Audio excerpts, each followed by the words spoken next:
सबसे पहले तो हम आप सबका पतंजलि योगपीठ में पधारने पर हृदय से अभिनंदन करते हैं, आपका स्वागत करते हैं। आप में से ऐसे कौन कौन हैं जो पहली बार आए हैं? बस मैं एक आपको गारंटी देता हूं, राहुल गांधी जी की या सरकार की या प्रधानमंत्री की या विदेशी कंपनियों की गारंटी कितनी ठीक निकल पाती है उसके ऊपर तो मैं टिप्पणी नहीं करूंगा, पर यह गारंटी आपको मिलती है कि इन 5 दिनों में आपका जीवन बदलने वाला है। 100% आपको लगे कि आपके इन 5 दिनों का सदुपयोग नहीं हो, तो आपको जब आप अंतिम दिन प्रस्थान करेंगे 7 तारीख को, तो आपको हम मिलेंगे और आप कह सकते हैं कि यहां पर मेरे समय का सदुपयोग नहीं हुआ और मेरा समय नष्ट हुआ है, उसके लिए आप जिम्मेदार हैं। हम आपका उलाहना लेंगे, लेकिन ऐसी नौबत नहीं आएगी। आप सब एक परिवर्तन आपके अंदर, तन मन के अंदर घटित होगा और जो अब तक आप सोचते थे, जो करते थे, उससे अलग क्या है वो सब देखने और जानने का आपको अवसर मिलेगा। आपने अभी जिनके मुखारविंद से प्रातःकाल योग के बारे में और अभी संगठन के बारे में, योग की सेवा का क्या महत्व है, इसके बारे में चर्चा सुनी होगी। यही विषय चल रहा था ना पूज्य स्वामी जी। पूज्य स्वामी जी महाराज भी आपकी तरह एक कार्यकर्ता के रूप में 2005-06 में जुड़े थे और मुझे और पूज्य स्वामी जी को फतेहपुर में जब पूज्य स्वामी जी कक्षा लगाते थे तो 250 लोगों की कक्षा डीएम आवास के बाहर लगाते थे। मुझे 2009 में उसमें जाने का अवसर मिला है हरिद्वार की ओर से, क्योंकि मैं थोड़ा पहले हरिद्वार आ गया था। पूज्य स्वामी जी थोड़े 2009 के लास्ट में आ गए थे, तो 9 के शुरू में जाना हुआ। तो 2009 के शुरू में जब जाना हुआ तो वहां पर हम साइकिल के ऊपर, मैं और पूज्य स्वामी जी बुंदेलखंड के फतेहपुर के गांव में गए और वो बहुत छोटे गांव थे, कच्चे मकान उसमें काफी थे, ऐसे गांव में भी हम योग के प्रचार प्रसार के लिए गए हैं। तो पूज्य स्वामी जी ने आपको जो मार्गदर्शन दिया उसको पहले जिया है। वो एक कार्यकर्ता के रूप में काम किया, कार्यकर्ता के बाद यहां पर आए, यहां पर वेद दर्शन उपनिषद का गहन अध्ययन किया और एक विद्वान के रूप में अब परम पूज्य स्वामी जी महाराज के प्रतिरूप के रूप में यहां पर सेवाएं दे रहे हैं। कई बार एयरपोर्ट पर जाते जाते पूज्य स्वामी जी को कोई देखता है तो ऐसा ही समझ लेता है कि बड़े स्वामी जी जा रहे हैं। साइड पोज से कोई देखता है ना तो उसको ऐसा ही लगता है। तो पूज्य स्वामी जी बहुत यशस्वी और बहुत व्यवहार कुशल हैं, बहुत विद्वान हैं और बहुत विनम्र हैं। देखिए, जब हम विद्वान होते हैं तो शालीनता और विनम्रता हमारे व्यवहार में छलकनी चाहिए। पूज्य स्वामी जी महाराज से लेकर आप जितने महापुरुषों को देखेंगे, उनकी जैसे जैसे विद्वता और योग्यता बढ़ती है तो विनम्रता बढ़ती चली जाती है। तो पूरे भारत में, हमारे पश्चिमी भारत का, मध्य भारत का और दक्षिणी भारत का बहुत यशस्वी नेतृत्व कर रहे हैं पूज्य स्वामी जी महाराज। 300 जिलों का भारत स्वाभिमान पतंजलि योग समिति का नेतृत्व करते हैं। एक बार पूज्य स्वामी जी के लिए जोरदार करतल ध्वनि। और यहाँ पर हमें, मेरे बाईं ओर हमारे पूज्य स्वामी कौशल देव जी, पूज्य स्वामी विश्वदेव जी, पूज्य स्वामी आदित्य देव जी और पूज्य स्वामी रित देव जी, एक बार इनके लिए भी जोरदार करतल ध्वनि। इन्होंने भी अपना पूरा जीवन इस यज्ञ में एक समिधा की तरह, एक आहुति की तरह अपना जीवन समर्पित किया है। पूज्य स्वामी रितदेव जी और पूज्य स्वामी आदित्य देव जी का आपके बीच में लगातार आना भी हुआ होगा। आप में से जो वरिष्ठ हैं वो सब उनको जानते होंगे। और आप सब के आगे जो बैठे हैं राज्य कार्यकारिणी के सदस्य, हमारे राज्य प्रभारी गण, जिनमें से कुछ को मैं तत्काल पहचान पा रहा हूं, बाकियों को चेहरे से पहचान पा रहा हूं। हमारे बाबू पाडलकर जी और इसके साथ साथ अलग अलग उड़ीसा से लेकर, महाराष्ट्र से लेकर जो राज्यों से आए हैं, उन सब का भी अभिनंदन करते हुए और उनको प्रणाम करते हुए आज हम थोड़ी सी बातचीत करेंगे। मुझे जो आदेश मिला है वो आपसे बातचीत करने का आदेश मिला है कि आपको संस्था के विषय में, संस्था परिचय के विषय में, हमारा पतंजलि क्या है, इसके विषय में हम आपस में बातचीत करेंगे। भाई अमित जी के लिए भी एक बार करतल ध्वनि कर दीजिए, ये भी लगातार सेवा में लगे रहते हैं। कल हमारी पंजीकरण की टीम थी जिन्होंने रात भर सेवा दी। ऐसे आदरणीय भाई पूज्य स्वामी विनय देव जी के सानिध्य में कल पंजीकरण का पूरा प्रक्रिया हुआ और उसके पीछे भी एक टीम लगी रहती है जो थैला बनाने से लेकर दूसरे काम करती है। तो मुझे आदेश हुआ है कि मैं संस्था के बारे में परिचय दूं। आप में से बहुत से लोग पतंजलि को अलग अलग स्वरूपों में जानते होंगे। कुछ लोग पतंजलि को योग के बारे में जानते होंगे, कुछ लोग पतंजलि का मतलब बाबा रामदेव मानते होंगे, कुछ लोग पतंजलि का मतलब बिस्किट मानते होंगे, कुछ लोग पतंजलि का मतलब दंतकांति मानते होंगे, कुछ लोग पतंजलि का मतलब आंदोलन मानते होंगे, कुछ लोग पतंजलि का मतलब मान सकते हैं कि ऐसी संस्था जो लगातार विवादों में रहती है, जो नकली घी बनाती है, नकली दवाइयां बनाती है, कोरोना का इलाज करने का दावा करती है। ऐसी भी किसी के अंदर भाव हो सकते हैं, क्योंकि मीडिया में यही दिखाया जाता है। लेकिन जो मीडिया में दिखाया जाता है वो केवल एक पक्ष होता है, संपूर्ण नहीं होता। आप 5 अंधे व्यक्तियों को हाथी के पास खड़ा कर दें और उनसे बाद में पूछा जाए तो जो पूंछ पकड़ेगा वो हाथी को बताएगा कि झाड़ू जैसा होता है, जो टांग पकड़ेगा वो बताएगा कि खंबे जैसा होता है, जो सूंड पकड़ेगा वो कुछ और बताएगा कि पाइप जैसा होता है, जो पेट पकड़ेगा वो बताएगा कि बड़े घड़े जैसा होता है। तो सबकी मान्यता अलग है, लेकिन हाथी इनमें से कोई भी नहीं है और इनमें से सारी चीजें हाथी के अंदर हैं। तो ऐसे ही पतंजलि संस्था भी एक हाथी की तरह विशालकाय ऐसी सेवा की संस्था है जिसके एक पक्ष को देखकर आप कोई निर्णय नहीं कर सकते। पतंजलि की अगर संपूर्ण पक्ष की बात करें, सारी चीजों की मैं चर्चा करूं तो 10-12 घंटे चाहिए, लेकिन अभी 1 घंटे में आपको थोड़ा सा परिचय देंगे और आपको कल या परसों भ्रमण के लिए ले जाया जाएगा। और भ्रमण के लिए आपको Yoggram, Patanjali, phase 1, phase 2, wellness, विश्वविद्यालय, Acharyakulam, Gurukulam, Patanjali research institute, इसके साथ साथ Patanjali food and herbal park, Patanjali Ayurved, Divya pharmacy, इसका छोटा सा हिस्सा आपको दिखाया जाएगा, पूरा बड़ा हिस्सा नहीं दिखा पाएंगे। तो इस छोटे से हिस्से में आप पूरे दिन भ्रमण करेंगे तो केवल 5% थोड़ा सा देख पाएंगे। पूरा आपको देखने के लिए कम से कम 15 दिन का समय चाहिए। 15 दिन का समय हो तो आप एक एक लाइन पर जाकर दंतकांति कैसे बनती है, बिस्किट कैसे बनता है, भस्म कैसे बनती है। अब एक एक भस्म को जो बनाने का प्रोसेस है वो एक एक महीने का है। कितने का है? एक एक महीने का। शिलाजीत कैसे प्रोसेस होता है, शैम्पू कैसे बनता है, साबुन कैसे बनता है, च्यवनप्राश कैसे बनता है, इन सारी चीजों को अगर देखकर आप समझना चाहें तो 10-15 दिन चाहिए। लेकिन इतना समय नहीं है, आपको केवल परिचय करना है और आपको परिचय करने से पता लग जाएगा कि पतंजलि क्या है। उसके बाद धीरे धीरे जब आप जुड़ जाएंगे तो और डिटेल के अंदर जानते रहेंगे, चर्चा करते रहेंगे। तो ये जो हमारा पतंजलि है, इसको परम पूज्य स्वामी जी महाराज के नाम से भी जाना जाता है, पूज्य आचार्य जी के नाम से, जड़ी बूटियों के नाम से, योग के नाम से, आयुर्वेद के नाम से पतंजलि को जाना जाता है। तो पतंजलि है क्या?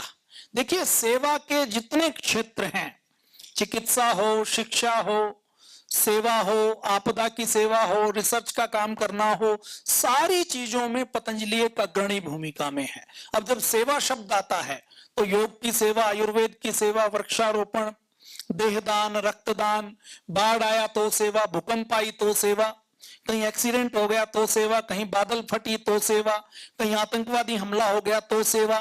तो इन सारी सेवाओं में पतंजलि सदैव बढ़ चढ़कर आगे रहता है। पतंजलि को हम अभी एक बड़े स्वरूप में देखना चाहें तो परम पूज्य स्वामी जी महाराज और पूज्य आचार्य जी पतंजलि के केंद्र बिंदु हैं। पतंजलि उनके आसपास सारी डेवलप हुई है, सारी बनी है। और ये यात्रा हमारी बहुत पुरानी यात्रा है। परम पूज्य स्वामी जी महाराज और पूज्य आचार्य जी, जिनका जन्म एक साधारण किसान परिवार में हुआ, अत्यंत साधारण किसान परिवार में, जो आपका और शायद हमें भी बचपन में ज्यादा संसाधन और सुविधाएं मिली होंगी, ऐसे सामान्य संसाधनों में परम पूज्य स्वामी जी महाराज, पूज्य आचार्य जी का जन्म हुआ। पूज्य स्वामी जी महाराज का जन्म महेंद्रगढ़ नारनौल के क्षेत्र में, हरियाणा के एक जिले में सैद अलीपुर नाम के छोटे से गांव में हुआ। इतना छोटा गांव कि वहां पर कोई रोड नहीं, कोई रेलगाड़ी नहीं जाती। उस छोटे से गांव में जन्म हुआ। जन्म होकर उन्होंने विद्यालय से शिक्षा दीक्षा प्रारंभ कर दी और विद्यालय की शिक्षा दीक्षा लेते लेते जब वो छोटे थे, 8-9 वर्ष के रहे होंगे, तो उस समय गांव में एक आर्य समाज के सन्यासी आए। आर्य समाज के सन्यासी ने सत्यार्थ प्रकाश के विषय में, महर्षि दयानंद के विषय में, यज्ञ के विषय में, हवन के विषय में थोड़ी सी बात रखी।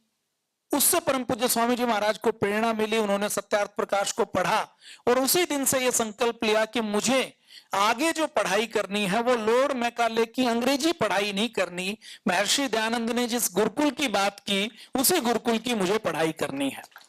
तो पूज्य स्वामी जी महाराज घर छोड़कर निकल पड़े बचपन में ही।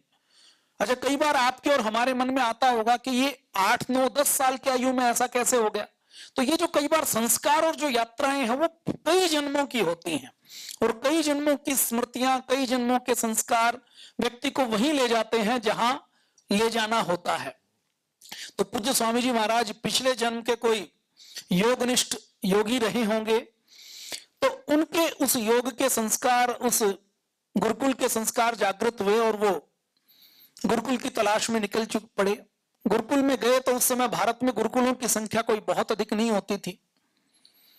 पहले गुरुकुल में गए, वहां पर कहा कि हम तो बड़े बच्चों को लेते हैं, आप तो छोटे हैं।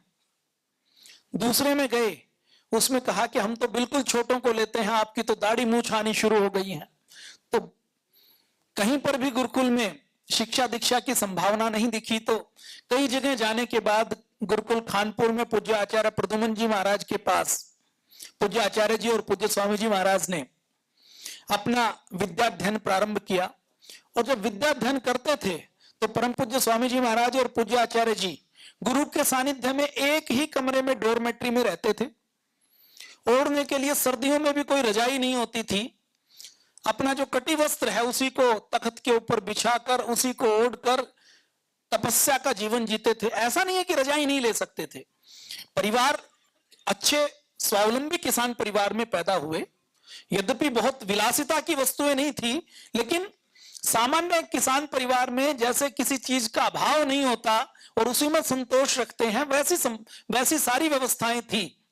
लेकिन पूज्य स्वामी जी महाराज और पूज्य आचार्य जी अपने तपपूर्ण जीवन को जीते हुए, आश्रम में रहते हुए गुरु की सेवा, गुरु से विद्या अध्ययन करना, गाय को चरा कर लाना, गाय के लिए चारा काटना, आश्रम की सफाई करना और दोपहर को रोज जाकर क्लास के, जब विद्याध्ययन चलता था तो बीच में जो 1 घंटे 2 घंटे का समय होता था उसमें गांव में जाते थे बाल्टी लेकर और गांव में भिक्षा लेकर आते थे। गांव से भिक्षा लाकर सारे विद्यार्थी दोपहर को उसी भिक्षा को ग्रहण करते थे। गुरुजी भी उसी में खाते थे, शिष्य भी उसी में खाते थे। तो ऐसे संघर्षपूर्ण परिस्थितियों में परम पूज्य स्वामी जी महाराज ने विद्याध्ययन किया। प्रारंभिक विद्याध्ययन वहां करने के बाद फिर अगले गुरुकुल कालवा में पूज्य आचार्य बलदेव जी महाराज के पास पहुंचे। वहां वेद दर्शन उपनिषद की और महाभाष्य, अष्टाध्यायी, काशिका की जो यात्रा शुरू हुई उसको और गहराई से पूज्य स्वामी जी महाराज ने उसको ग्रहण किया, विद्याध्ययन किया। और उस गुरुकुल में भी हमारे पूज्य आचार्य बलदेव जी महाराज इतने तपस्वी सन्यासी थे कि आज भी उनको स्मरण किया जाता है। बहुत तपस्वी सन्यासी थे। अंतिम समय तक उन्होंने कभी पैर के अंदर खड़ाऊ नहीं पहनी, चप्पल नहीं पहनी। गेरू, सफेद कपड़े लेकर गेरू से उनको रंग के वही वस्त्र पहनते थे। बहुत तपस्वी जीवन था और उसी तपस्वी जीवन का तप पूज्य स्वामी जी महाराज के अंदर दिखाई देता है। तो पूज्य आचार्य बलदेव जी महाराज के पावन सानिध्य में शिक्षा अध्ययन किया। उसके बाद पूज्य स्वामी जी महाराज और पूज्य आचार्य जी ने, पूज्य स्वामी जी महाराज ने थोड़े समय तक गुरुकुल किशनगढ़ घासेड़ा में आचार्य के रूप में पढ़ाने का काम किया। पूज्य आचार्य जी की रुचि शुरू से आयुर्वेद की चीजों में थी। पूज्य आचार्य जी की आयुर्वेद में इतनी रुचि थी कि कई बार किसी व्यक्ति से पुस्तक मांग कर लाते थे तो पुस्तक को 2 दिनों में 3 दिनों में पूरा पढ़ लेते थे। उसकी महत्वपूर्ण चीजें नोट करनी होती थी तो नोट करते थे, फिर उसको वापस देकर जाते थे। एक एक जड़ी बूटी का क्या काम है, एक एक जड़ी बूटी किस काम में आती है, इसकी जानकारी करते रहते थे, जानकारी जुटाते रहते थे। कहीं से कुछ पता लगता था कि ये वैद्य आयुर्वेद का निष्णात है तो उसके पास जाते थे, उससे सीखते थे। तो ऐसे पूज्य आचार्य जी और पूज्य स्वामी जी महाराज की यात्रा प्रारंभ हुई।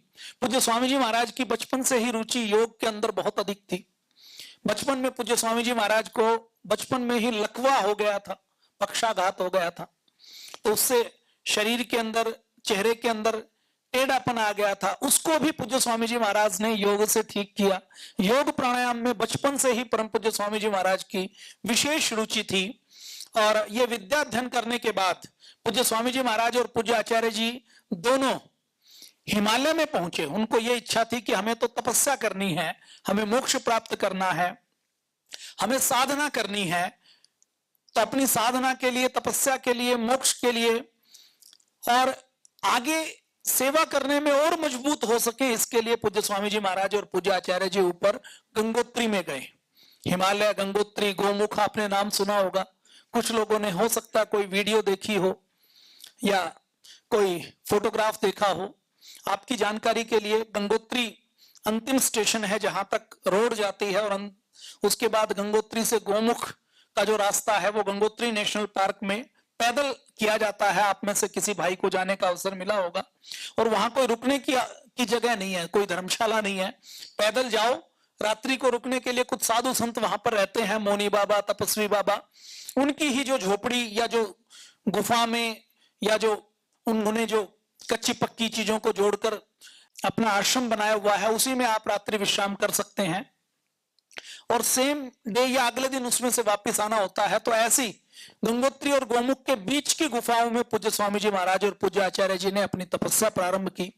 कई वर्षों तक वहां पर तपस्या करते रहे और कई वर्षों तक तपस्या करते करते पूज्य स्वामी जी महाराज और पूज्य आचार्य जी को ऐसी प्रेरणा हुई कि ये तपस्या हम करेंगे तो जो मोक्ष मिलेगा वो केवल हमें मिलेगा, और केवल हम मोक्ष प्राप्त करें ये तो ठीक नहीं है। महर्षि दयानंद ने स्वयं मोक्ष प्राप्त नहीं किया, उन्होंने भी अपने मोक्ष के मार्ग को ठोकर मारकर जन सेवा के, मानव सेवा के, समाज सेवा के कार्य में अपने आप को झोंक दिया था। तो अपने गुरु से प्रेरणा लेते हुए पूज्य स्वामी जी महाराज और पूज्य आचार्य जी ने महसूस किया कि इस समाज में, इस भारत में, देश में बहुत से लोग भूखे सोते हैं, गरीब हैं, गंदगी है, भय है, भूख है, भ्रष्टाचार है, ढोंग है, आडंबर है, पाखंड है।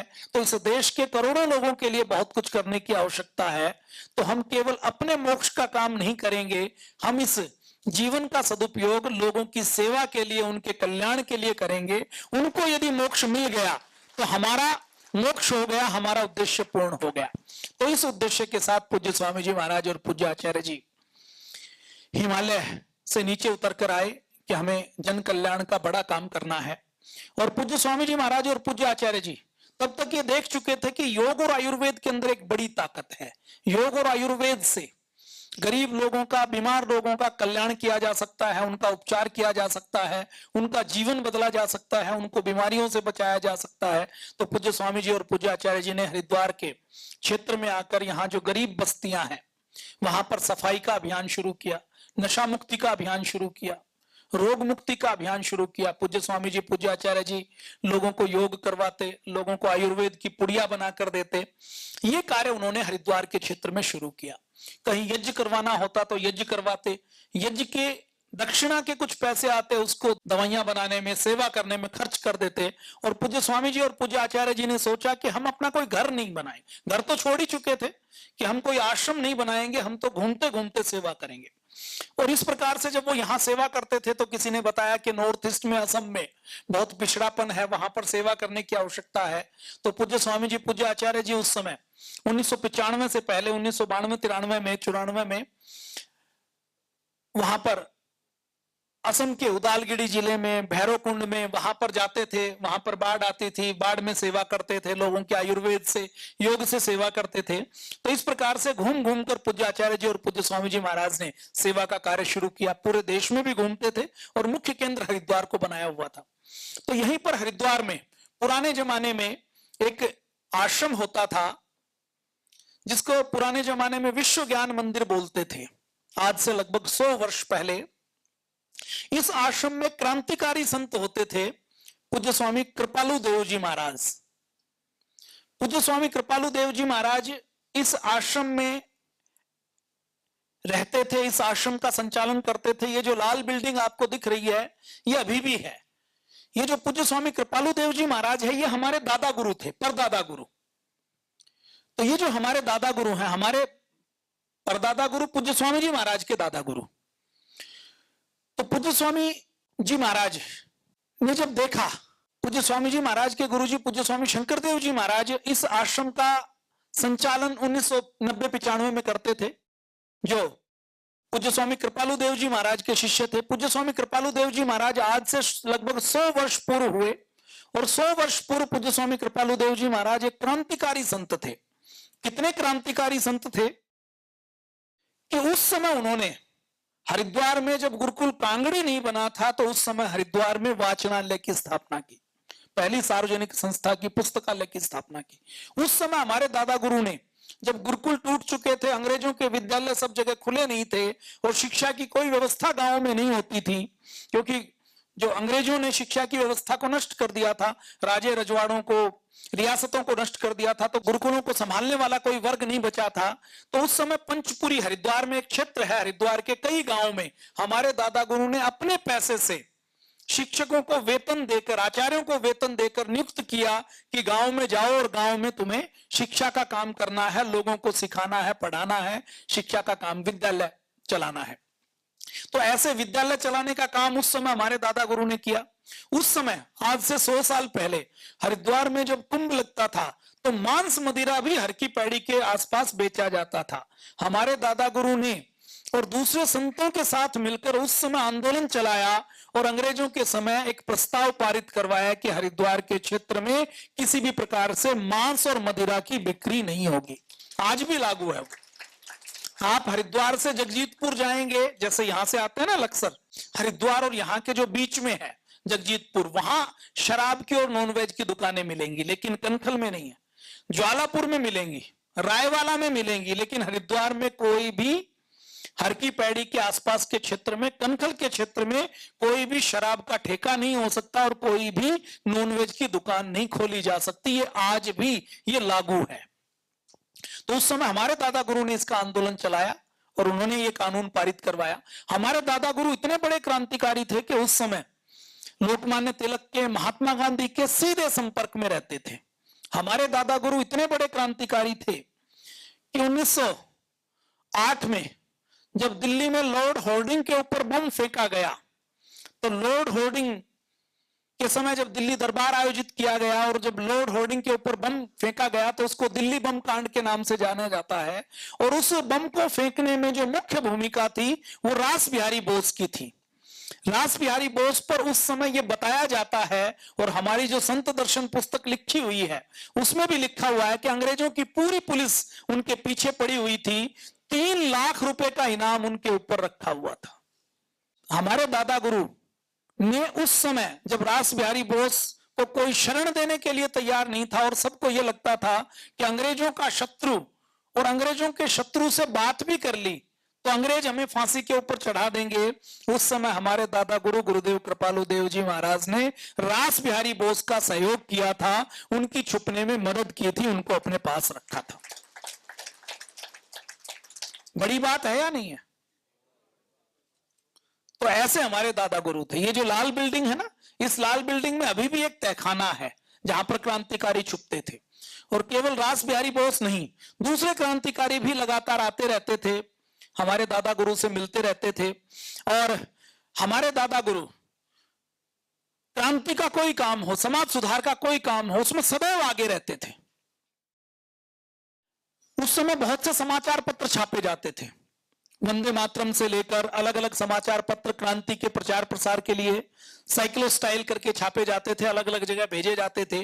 अंग्रेज उसके पीछे पड़े रहते थे। ये जो 1908-10 का समय है ना, ये वो समय है जब बंगाल में क्रांतिकारी बहुत ज्यादा तैयार नहीं हुए थे। महात्मा गांधी विलायत में पढ़ रहे हैं, वीर सावरकर पढ़ रहे हैं विलायत में, और यहां ये पंडित राम प्रसाद बिस्मिल, भगत सिंह, ये सब अभी पिक्चर में नहीं आए हैं। तो उस समय क्रांति का बीजारोपण हो रहा है। रास बिहारी बोस उस काम को कर रहे हैं, क्रांतिकारियों को जागृत करने का काम कर रहे हैं। उस समय हमारे दादा गुरु, जब समाचार पत्र को बंगाल से छापना संभव नहीं था, तो हमारे दादा गुरु ने अपने इस आश्रम से, इस लाल बिल्डिंग से समाचार पत्र को अलग अलग जगह भेजने का काम किया है। तो क्रांति हमारी नस नस में है, क्रांति हमारी रग रग में है, और क्रांति पतंजलि के डीएनए में है। इसलिए आपको कई बार सुनाई देता है कि सुप्रीम कोर्ट ने कहा कि बाबा रामदेव माफी मांगो। सुनाई देता है कि नहीं देता? वो इसीलिए देता है क्योंकि पूज्य स्वामी जी महाराज जो गलत चीज है उसका विद्रोह करते हैं। इस देश के अंदर 30 लाख साधु सन्यासी हैं। सब ताली बजवाते हैं, सब माला देते हैं, बभूत देते हैं या मंत्र देते हैं या नहीं देते? कोई समाज सुधार के गंभीर मुद्दों को उठाते हैं? कोई सरकार का विद्रोह करते हैं, फार्मा कंपनियों का विद्रोह करते हैं, भ्रष्टाचार का विद्रोह करते हैं, काला धन का विद्रोह करते हैं? कोई आवाज नहीं उठाता। वो कहते हैं हमें काजू किशमिश मिल रहे हैं ना, लोग ताली बजा रहे हैं ना, ठीक है, क्या करने की जरूरत है? अच्छे सन्यासी भी हैं, लेकिन अच्छे सन्यासी उंगलियों पर गिनने लायक हैं, ताली बजवाने वाले ज्यादा हैं।